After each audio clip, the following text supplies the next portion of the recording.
Bem, aqui é a primeira aula, né, de teoria de grupos e simetria, a disciplina de Química de Coordenação em Materiais, dada no Departamento de Química e Física do Centro de Ciências Agrárias da UFPB, em Areia.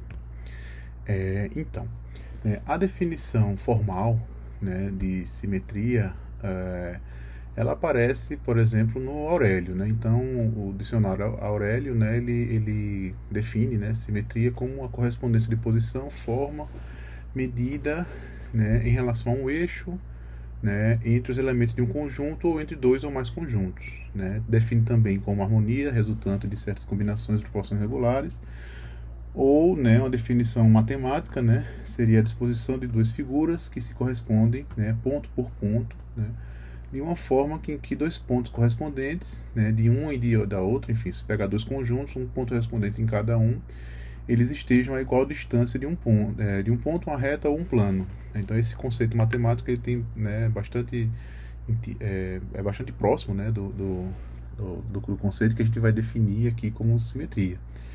Né? Então, nessa forma aqui, o eixo de simetria é uma reta, né, que seria comum a todos os planos de simetria. Né? Bem, antes de iniciar, né, a parte de definição de simetria, né, e aplicação para química, a gente pode destacar, né, que a simetria ela é encontrada, né, de forma natural, enfim, né, você tem ocorrências naturais, então você tem, né, animais, enfim, uma borboleta que você né, traça você imagina que tem um espelho aqui, esse lado aqui ele vai ser espelhado para cá, então você vê que tem uma correlação aqui entre cada ponto, não é exatamente uma correlação, mas tem uma correspondência, né, entre cada ponto aqui, né, de um lado, por exemplo, de uma asa para outra asa, né, no cristal de gelo. Isso aqui é uma representação, né, de um cristal de gelo. Então, no cristal de gelo você vê que, né, o que tem, né, em uma parte dessa aqui, ela se repete, né, igualmente para várias outras partes. Então você, né, tem como você olha, né, e dá uma harmonia simétrica, né. Ou um exemplo mais simples que é o espelho, né, o fio de espelho de um lago, né, forma uma imagem especular, que aí se você for ver essa imagem aqui, ela é equivalente, né, se aplicar, por exemplo, o conceito matemático que a gente viu no slide anterior, ele se aplica bem aqui, onde cada ponto da imagem especular vai corresponder, está equidistante, por exemplo, a esse plano de espelho, aqui ao espelho, né, tá equidistante com o objeto natural, né? Ou simples figuras geométricas, né? Então a gente costuma questionar ou se perguntar, né? Quem aí fica esse questionamento, né? Para vocês que estão acompanhando essa aula, por exemplo, o que é que seria mais simétrico, né? Um círculo, né? Ou um elipse, por exemplo, um quadrado ou um retângulo. Então você pode comparar, fazer comparativos e questionar, né? Antes mesmo de definir o que é simetria, né? É muito comum questionar em sala, né, em fim de aula, o que é mais simétrico. E aí a gente, geralmente, os estudantes tendem a falar que o círculo é mais simétrico que o quadrado, mas, né, não falam muito que o círculo é mais simétrico do que um elipse, por exemplo. Né? Então, são coisas interessantes de você questionar, né, em sala para pessoas que ainda não viram exatamente os conceitos e as coisas de simetria, né? Um estudante ou outro costuma também falar, né, que aqui tem mais simetria porque é mais redondo do que esse daqui, achatado e assim por diante, né? Mas é consenso que, por exemplo, né, um polígono aqui, né, de 4 lados todo disforme é menos simétrico do que um quadrado perfeito, por exemplo, né? Então isso mostra que né, as ideias e os conceitos de simetria já são incutidos, na verdade, né, na cabeça enfim, dos adultos, né? Até porque é um conteúdo de anos iniciais, né? Pronto. O conceito de simetria ele já foi visto, né? Na verdade, muitos estudantes, quando chegam na etapa de estudar, né, na graduação, né, no nível de graduação, o conteúdo de teoria de grupos de simetria, já viu, por exemplo, o que são funções pares e ímpares, né, e as suas relações com as integrais, por exemplo, na integral de uma função par, se você fizer uma integral simétrica de menos x, por exemplo, a x, uma função par e ímpar, vão ter, né, valores distintos, né? Então você pode, né, assumir que uma integral é zero sem calcular a integral. Então isso é uma aplicação direta, né, do conceito de simetria. Então, essa coisa de paridade de função em integrais pode ser considerado, né, uma aplicação do conceito de simetria. Né? A natureza dos orbitais atômicos, né? Então orbital S, que é esférico, orbital P, que é, né, uma forma de halteres, então isso né, carrega, né, a ideia de simetria. Né? As formas, por exemplo, cilíndrica, isso é chamado de sigma das moléculas, né, de uma molécula diatômica, de um orbital molecular, de uma molécula. Isso é a aplicação né, a aplicação do conceito de simetria, na verdade, para diferentes coisas. A simetria na química, né, de maneira geral, a ideia de incluir simetria ou de falar de forma de simetria é muito antiga, né? Então, os elementos pitagóricos, né, de Pitágoras, os elementos da natureza, né, da forma com que Pitágoras pensava a natureza, né, na ideia de Pitágoras, a Terra seria, né, composta por elementos, né, cúbicos, né, ou hexaédricos, né? O fogo seria, né, formado, né, composto por elementos tetraédricos e assim por diante. Então isso também né, uma dos registros mais antigos do uso, mesmo que indireto, de simetria na química ou enfim, na ciência, né? Só que, na verdade, o conceito de simetria ele é, na verdade, intuitivo, né? Ele já é meio que incluso em vários campos distintos da química, né? Então, um exemplo que eu acho interessante é, por exemplo, se você for avaliar, né, uma molécula desse tipo aqui do ponto de vista de como é que vai ser, por exemplo, o espectro de Rmn dela, né? Você é fácil, mesmo que nunca tenha visto o conteúdo de simetria, é fácil, né, encontrar várias pessoas, vários estudantes que sabem, por exemplo, que esses hidrogênios, ou que identificam que esses hidrogênios são equivalentes, por exemplo, a esses hidrogênios, né, que esse hidrogênio não é equivalente aos outros, então sabe, né, quais carbonos e quais hidrogênios são equivalentes, né, e aí sabe, por exemplo, prever, mesmo que de forma qualitativa, como é que vai ser, né, diferentes tipos de espectroscopia se for feita, né, para essa molécula. Então sabe que um possível estiramento, né, do espectro infravermelho vai ser distinto para esse hidrogênio e para os outros hidrogênios, ou pelo menos levemente distinto. Sabe que o deslocamento químico no espectro de Rmn vai ser distinto para esses hidrogênios e para esses hidrogênios, né, e a forma, né, dupletos e tripletos vai ser diferente. Então isso são aplicações diretas, né, de simetria que os estudantes, diferentes conteúdos, né, na química utilizam, né, de forma intuitiva, né? E, enfim, então a gente pode agora, né, tendo visto que esses conceitos de simetria já estão, na verdade, já são presentes, né, na cabeça dos estudantes, né, de graduação, por exemplo, a gente pode definir o que é uma operação, né, de simetria. Então, imagine que a gente tem aqui uma molécula, né, a molécula de BF3 como exemplo, né, então se você rotula, né, os átomos de flúor, né, aqui no BF3, então esse flúor aqui a gente vai chamar de A, esse flúor de B e esse flúor de C. Então imaginem que a gente está aqui observando essa estrutura, essa molécula, né, e aí a gente imagina que a gente está espetando aqui, né, um eixo, né, um palitinho aqui passando pelo boro e perpendicular ao plano formado entre os três flúores e o boro, né. O BF3 é uma molécula plana, né, não tem orbital P formando pares isolados, então não tem repulsão, né, de pares de elétron de valência, então essa molécula ela é plana. Então o que acontece? Se a gente pegar um espeto aqui, então ele vai atravessar, digamos assim, o plano aqui do slide, né? Então se eu fizer isso e rotacionar de 120 graus, o que é que vai acontecer?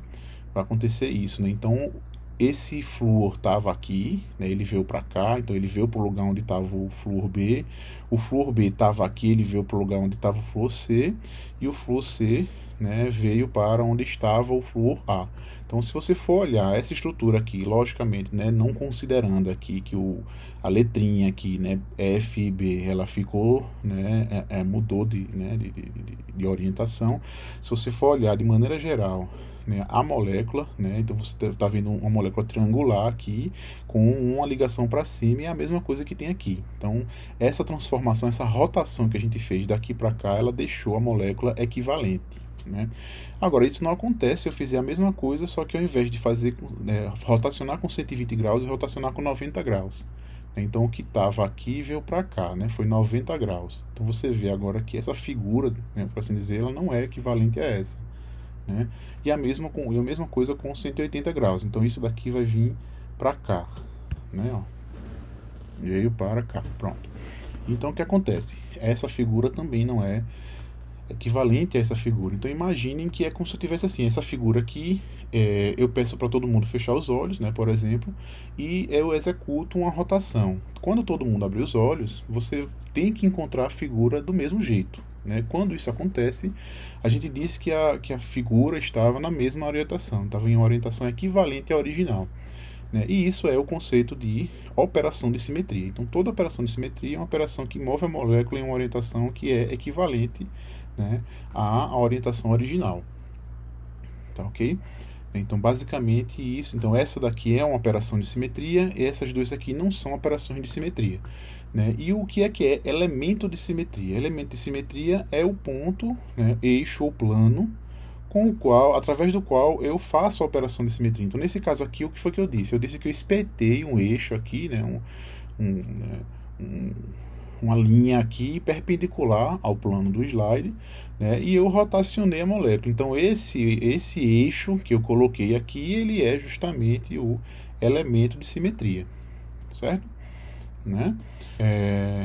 Então, dito isso, né, a gente agora já sabe o que é uma operação de simetria e sabe o que é um elemento de simetria, né? Então, dito isso, a gente pode agora, né, elencar aqui os 5, né, tipos de operações de simetria que existem, né, que estão presentes em qualquer molécula da química. Então, toda molécula da química, ela só vai apresentar esses tipos de operação de simetria. Pode apresentar mais de um do mesmo, né, pode, né, pode apresentar 2, 3, 4, 5 eixos de simetria, pode apresentar vários planos de simetria, pode, né? Então, mas só existem esses. Então, primeiro são 5, na verdade. Primeira operação de simetria, né, que a mais simples é a que a gente chama de identidade, que é o que deixa a molécula inalterada, ou seja, é o que eu costumo dizer que é não fazer nada na molécula. Então é isso daqui. Então você tem, né, a operação identidade. Então você imagina uma molécula, né, quadrada, plana aqui. Esse pontinho aqui é o centro, né, é a origem do sistema aqui de coordenadas que define essa molécula, né? Então, se você imaginar que você tem essa molécula aqui, se você não fizer nada nela, ela vai continuar inalterada, ou seja, não fazer nada é uma operação de simetria, ou seja, né, a identidade é uma operação, é a primeira operação de simetria. E no fim das contas, a identidade ela vai estar presente, né, ela vai ser aplicável para qualquer molécula da química. Por quê? Porque qualquer molécula da química, se eu não fizer nada, se eu deixar ela inalterada, ela vai continuar equivalente à forma original, não é isso? Então que qualquer molécula da química ela vai ter, né, a operação de simetria e identidade, certo? O segundo tipo de operação de simetria é a rotação ao redor de um eixo de simetria, né? Então que a gente chama de CN, né? Então a gente tem uma rotação ao redor de um eixo. Então o eixo de simetria é o que a gente chama, é o elemento de simetria, né? Então a operação é o que a gente chama de CN. E aí aqui tem um exemplo. Então a mesma coisa, né, do slide anterior. Se eu tenho aqui uma molécula com 4 átomos, nesse caso aqui seriam 4 átomos, né, num plano, e o pontinho preto aqui representa a origem, né? Então se eu passar aqui um eixo que atravessa aqui o plano do slide, né, e passa bem nessa origem aqui, o que é que vai acontecer? Se eu rotacionar, né, de 45 graus aqui, o que é que acontece? Desculpem, de 90 graus, o que é que acontece? Esse A vai vir para B, B vai vir para onde está D aqui, D vai vir para onde está C e C vai para onde está A. Então tem aqui a animação que faz isso, certo? Então isso é uma CN. O que é esse N? N é 360 igual a 360 dividido pelo ângulo que eu apliquei, né? Então nesse caso aqui eu apliquei 90, então um N é 4, certo? Então eu tenho aqui um C4, né? Então essa operação que eu fiz aqui, essa operação que eu fiz aqui é um C4, certo? Essa segunda operação aqui, que eu já mostrei para vocês, né? Enfim, o slide não volta aqui. Então, a próxima operação de simetria é a reflexão através de um plano de simetria. A gente chama isso de sigma. Então, vocês viram que quando eu apertei aqui, o que era A, né, ele atravessou esse plano aqui, ou seja, é como se eu estivesse colocando um espelho, né, em uma parte da molécula. Esse espelho está passando aqui bem no meio do sistema de coordenadas, né, e aí A estava aqui, ele veio para cá, C estava aqui, ele veio para cá, né, e do lado de cá também é espelhado para o lado de lá. Né, então, o sigma basicamente faz isso. Né, vocês podem voltar aí o vídeo para ver o momento exato que essa operação foi realizada, certo? Existem diferentes tipos de sigma, né? Então você vai ter o sigma que a gente chama sigma vertical, o sigma V, o sigma horizontal, né? O sigma H e o sigma diédrico. O que é isso? Né? Para explicar o que é isso, a gente precisa voltar aqui para dizer, né, que você tem pode ter, como eu disse um pouco antes, diferentes tipos, diferentes CN. Então você pode ter na mesma molécula um C4, um C3, um C2, enfim, você pode ter diferentes CNs, né? Como assim? Nesse caso aqui, nessa molécula aqui que a gente está usando como exemplo aqui, é uma molécula com 4 átomos, né? Uma coisa importante de destacar aqui é que esses 4 átomos, né, a corzinha vermelhinha aqui significa que eles são iguais, então é o mesmo átomo. Então se eu tivesse aqui, né, enfim, é o mesmo átomo, por exemplo, um carbono, carbono, carbono, carbono, todos os átomos são idênticos, né? Só está mudando o rótulo aqui, né? Aquela coisa de eu dizer que esse aqui é o átomo A, B, C e D, né? Mas o tipo do átomo seria o mesmo. E aí o que acontece? Eu identifiquei aqui que tem um C4, né? Ou seja, se eu passar esse eixo aqui e aplicar 90 graus, você vai ter uma disposição, né, equivalente à original. Só que eu consigo identificar outros CN. Então, por exemplo, se eu pegar no mesmo plano do slide aqui e passar um eixo aqui assim e rotacionar de 180 graus aqui assim, o que é que vai acontecer? O que está aqui vai ser rotacionado para lá, o que está aqui vai ser rotacionado para lá, o que está lá vai ser rotacionado para cá e lá para cá. Então eu também tenho outra operação de simetria presente aqui, que é o quê? Que é um C com N igual a 180, ou seja, C2. Certo? Então eu tenho um C4 aqui, tenho um C2 aqui, eu posso ter a mesma coisa, outro C2 aqui, C2 assim, C2 assim. Então eu tenho vários, né, CN aí com N diferente. E aí o que é que eu posso fazer, o que é que eu tenho que fazer? Eu tenho que identificar qual é o C, né, com um N maior. Então, nesse caso aqui, o meu maior N é um N igual a 4. Esse é o que a gente vai chamar de eixo de rotação principal, eixo principal de rotação, certo? Então, por que eu tenho que definir isso? Porque a diferença do plano de simetria do sigma V e sigma H, ele está justamente relacionado com isso. Então veja só, se o plano que eu identifiquei, ele contiver o eixo de maior simetria, nesse caso aqui ele contém esse maior eixo aqui, esse eixo aqui que é o C4. Para essa molécula isso acontece. Então esse sigma aqui ele contém, né, o C4. Então nesse caso aqui esse sigma a gente vai chamar de sigma V, certo? Quando o plano de simetria ele é perpendicular ao eixo, ou seja, se eu pegar um plano aqui e passar um plano, né, de espelho que contenha os 4 átomos, o que é que esse plano vai fazer? Vai espelhar o que está para frente do slide para o que está por trás do slide, né, por assim dizer. Isso vai fazer com que os 4 átomos não sejam alterados nas suas posições, mas isso também, né, no fim das contas, é uma operação de simetria. E ele é perpendicular a esse eixo de maior simetria. Então, nesse caso, não esse, né, nesse caso, um plano de simetria que fosse aqui, né, contivesse os 4 átomos, seria um plano sigma H. Né. O sigma D, né, ele é um pouco mais chato de observar, mas basicamente ele é um sigma V especial, né? Um sigma V que está, né, no baricentro de 2C2. Né? Então existem algumas moléculas que apresentam esse tipo de sigma. Né? Então esses são os tipos de sigma, né, de plano de simetria que a gente identifica. Né? a outra operação de simetria é a operação de inversão, né? Então é centro de inversão ou ponto de inversão. Geralmente a gente chama de centro de inversão. Então os sistemas que têm centro de inversão a gente chama de sistemas centrosimétricos, né? Então a operação de simetria de inversão a gente chama de I, né? Que é esse exemplo aqui, né? Então o que acontece? Na inversão, o que acontece é que os átomos eles vão ter que passar pelo ponto e ser, né, projetados, né, a mesma distância, né, com direção oposta. Então, fazer aqui a animação, né, vocês vão ver que o A vai ser projetado para cá, o D para lá, o C para lá e o B para cá, dessa forma aqui, ó. Isso é uma operação de centro de inversão. Nesse caso aqui, manteve a molécula alterada, então de fato é um centro de inversão, né? E a última classe, né, de operação de simetria é o que a gente chama de rotação imprópria. Uma rotação é imprópria quando ela é a combinação de mais de mais de um tipo de rotação, mais de um tipo de operação de simetria. Não tem um tipo de rotação imprópria que é importante, que é o S, que a gente chama de SN. Então é basicamente você aplicar um CN seguido de um sigma perpendicular a este CN. Então esse aqui é o exemplo. Então eu vou aplicar aqui, definir um eixo, né?